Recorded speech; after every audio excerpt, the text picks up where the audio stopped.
के साथ आए और उसके बाद ईयू के साथ हमारा ट्रेड एग्रीमेंट साइन हुआ, जिसके लिए उर्सुला वेंडरलेन ने बोला this is mother of all the deals. उसके बाद 72 घंटे के अंदर अमेरिका से साइन हो गया, तो यह समझा जा सकता है कि कौन किसके दबाव में रहा होगा। इसके लिए बहुत लॉजिक लगाने की जरूरत नहीं, हां, परंतु अगर कोई न समझना चाहे तो उसे समझाना बहुत मुश्किल है।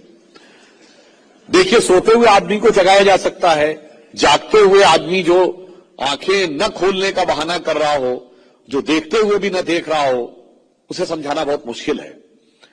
क्योंकि एक कहावत में कहा गया है कि समझ समझ के समझाओ उसको जिसके की समझ है, और जो समझ समझ के भी ना समझे समझो क्यों ना समझ है। तो ऐसे लोगों को समझाना बहुत मुश्किल होता, मगर फिर भी मैं बताना चाहता हूं, डिस्पाइट द टैरिफ अमेरिका के मार्केट में भारत की फार्मास्यूटिकल और इलेक्ट्रॉनिक आइटम्स बिक रहे थे। अब आप देखिए, इलेक्ट्रॉनिक्स और फार्मास्यूटिकल पे 0 टैरिफ रखा है यूएस ने। There are certain practical things जिसको आप नहीं बदल सकते। मैं एक और बदलाव कह रहा हूं, ये तो मैंने टेक्नोलॉजी का बदलाव बताया, ट्रेड एंड कॉमर्स का बदलाव समझिए। 1 जनवरी 1995 को WTO बना था, वर्ल्ड ट्रेड ऑर्गेनाइजेशन, और 95 में आकर 2025 में 30 साल के बाद आके अगर यूएस, और वो किस लिए बना था? हम लोग जब बच्चे थे तो ऐसा तो नहीं कि WTO कोई चाइना को इकोनॉमिक सुपर पावर बनाने के लिए बनाया गया था, या भारत को एक इमर्जिंग इकोनॉमिक सुपर पावर बनाने के लिए बनाया गया था। वो तो यूएस कंपनीज को और यूरोपियन कंपनीज को चाइना और भारत जैसे जनसंख्या बाहुल्य देशों की मार्केट उपलब्ध कराने के लिए बनाया गया था। मगर हुआ क्या? कहते हैं ना कि मुद्दई लाख बुरा चाहे तो क्या होता है, वही होता है जो मंजूर खुदा होता है। मगर वैसे हम लोग तो कहना चाहेंगे, हुई है वही जो राम रचि राखा, को करी तर्क बढ़ावे शाखा। और क्या हुआ? आज 2025 में अगर US president Donald Trump officially कह रहे मेक अमेरिका ग्रेट अगेन, मागा, so this is a candidate acceptance, now America is not great.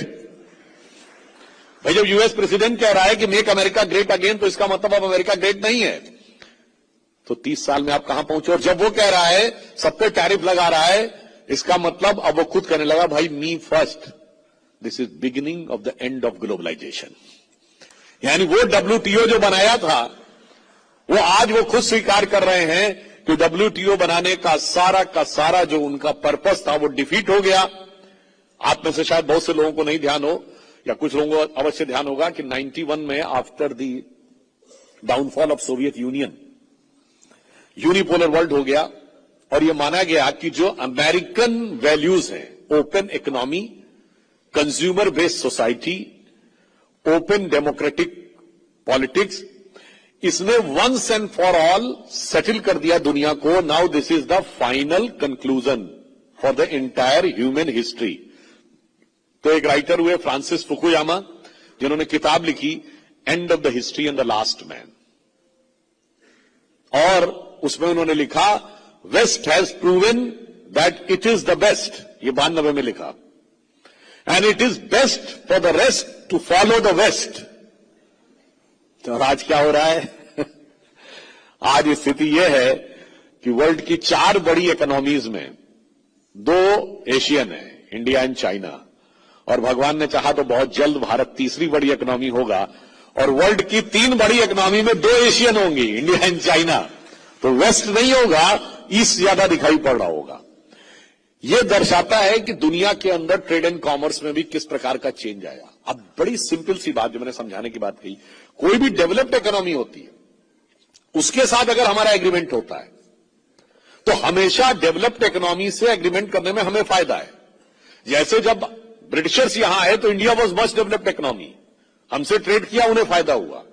अब कुछ लोग कह रहे हैं कि अमेरिका का 18% टैरिफ हमारे यहां लगता है। पहली बात, वो 18% सब पे नहीं है, कुछ पे 0% भी है, कुछ पे 3% है, किसी पे 6% है।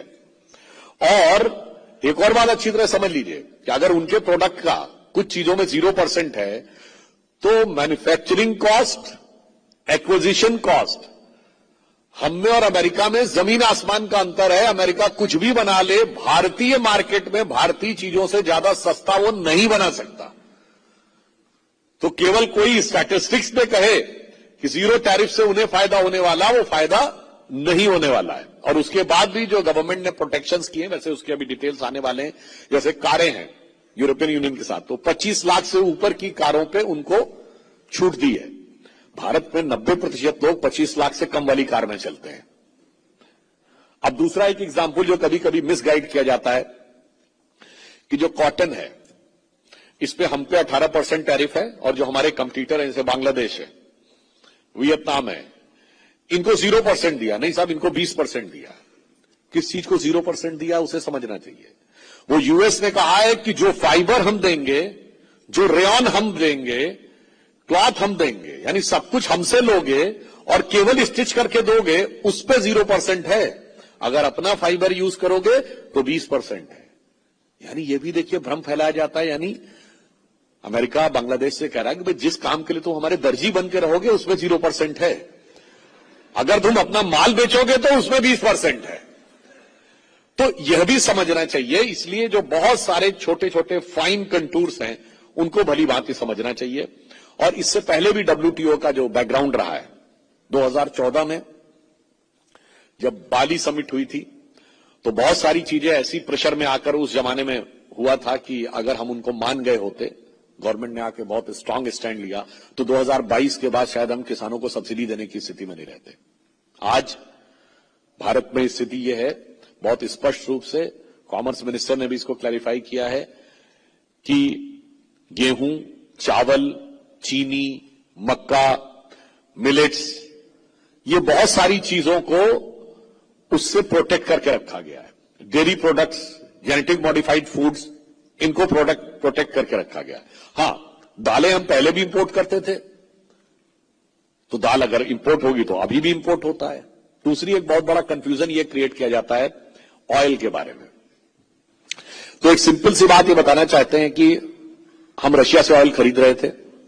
अब 2004 से 14 के बीच में रशिया से कितना ऑयल खरीदा गया? 0। वैसे टेक्निकली देखें 0.02% खरीदा गया है। मतलब कोई आज के जमाने में क्या होता है ना, वो आजकल वो क्लिप कटवा गैंग बहुत तेज चला हुआ है, वो आके इसी क्लिप को काट के कहेगा साहब 0% तो नहीं था, तो बता दे 0% नहीं था, 0.02% था। अब आप उसको 0 से बहुत बड़ा मान लें तो बात अलग है। और हम वेनेजुएला से ऑयल ले रहे थे।